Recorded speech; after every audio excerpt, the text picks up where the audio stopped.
বিয়ের প্রথম প্রথম সিঁদুর পরা ভার্সেস বিয়ের কিছুদিন পর সিঁদুর পরা।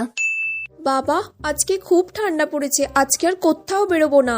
হাতে ভালো করে শাঁখার পলাগুলো আমি স্নান করে উঠে পরে নিয়েছি, চাদরটাও গায়ে দিয়ে দিয়েছি কারণ ভালোই ঠান্ডাটা পড়েছে। মা বলেছে নতুন বউ, তাই হাতে সবসময় শাঁখা পলা সবকিছু পরে থাকতে হয়। এবার আমি মোটা করে সিঁদুরটা পরে নেবো, একটু বেশি বেশি করে পরতে হবে, আর কপালেও একটা টিপ পরে নেবো বড় করে। ব্যাস, বেশ ভালোই লাগছে এবার। মা বলেছিল মোটা ঘন করে নাকি সিঁদুর পরলে স্বামীর পরমায়ু অনেক বেড়ে যায়। যাক বাবা, স্নান টান হয়ে গেছে, এবার একটু সিঁদুরটা পরে নেবো।